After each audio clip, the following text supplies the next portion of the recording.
Hey guys, how's it going? So today's video is called Real G's Move in Silence.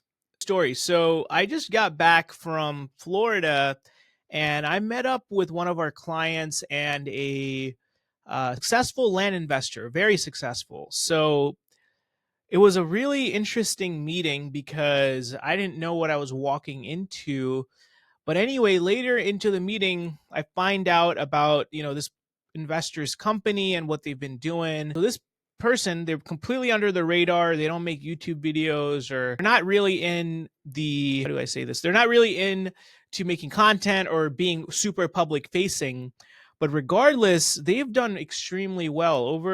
They've been in business for about 20 plus years now.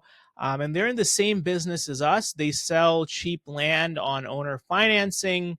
And anyway, we're having coffee or whatever.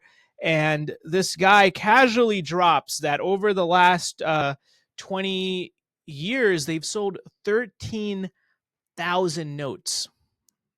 And this was my first time meeting anyone who's done that type of business, especially in our business model. They've truly mastered it. And later into the meeting, they were sharing their budget for next year to just purchase raw, cheap, vacant land, just like we do. And it's a seven-figure budget just for 1 year. They have that on standby, waiting to deploy that going into next year. So it was a really fascinating meeting because this guy or this company, yeah, he's not fully public facing, but he's just doing so well.